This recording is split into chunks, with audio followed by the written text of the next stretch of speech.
এদের নিয়ে দীর্ঘ এই 17 বছর নিয়ে ভুগছি।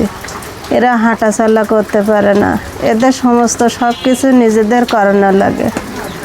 এদের টয়লেটে নিয়ে যানো, গোসল করানো, খাওয়ানো, এদের সমস্ত সব কিছু। এই রাস্তায় যাবে, এই নিচে নামবে, এরা যখন যা বলে কান্নাকাটি করে, না দিলে এমন অবস্থা কান্নাকাটি করে জ্বর এসে যায়। ওদের সব সময় ওদের সব কথা শুনতে হয়, না পারলে এমন অবস্থা করে ভাই যে কান্নাকাটি করতে করতে ওদের জ্বর আসে। আর এদের এমনিতে নিজেরাও অসুস্থ, আর এরা যে জিনিসগুলো নিয়ে বায়না করে তা আমাদের পেরিয়ে ওঠা সম্ভব না ভাই। আর এদের নিয়ে ডাক্তার কবিরাজ যেমন কিছু নেই যে ভাই এদের নিয়ে করি না। এখন এদের টানতে টানতে আমি নিজে অসুস্থ ভাই। অ্যাজমার সমস্যা, হার্টের সমস্যা, ব্রেস্টের টিউমার। আজকে দীর্ঘ এই 10 দিন ধরে আমি বিছানায়। এখন এদের নিয়ে ওর আব্বু যত কষ্ট সব ওর আব্বু ওই করছে।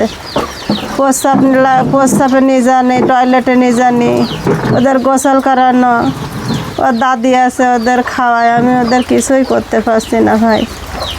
এদের যদি সরকারের কাছে আমার একটা আবেদন, আমাদের এদের আর্থিক অবস্থায় যদি কিছু সাহায্য সহযোগিতা করতো আমাদের জন্য না ভাই, এদের একটা থাকার ঘর, ঘরের সাথে একটা টয়লেট যদি হয়তো ভাই আমার খুব সুবিধা হইতো। যদি বলেন কেন ওরা নিজেরা হামা হেঁটে টানতে টানতে ওদের নিয়ে যাওয়া যায়।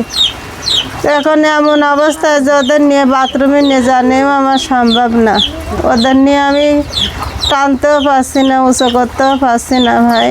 আমার এই দাবি সরকারের কাছে যে আমার বাচ্চাদের একটা ঘরের সাথে একটা টয়লেট করে দিলে আমার আব্বুর একটু সুবিধা হয়, আর সেও টেনে পাচ্ছে না। আমার ভিটা বাড়ি টাড়ি কিছু নাই। আমার এই জমজ 2 বাচ্চা, এদের ডাক্তার খরচ এখনও জোগাতে পারছি না। সরকার আমার কোনো সহযোগিতা করতো তা খুব ভালো হতো।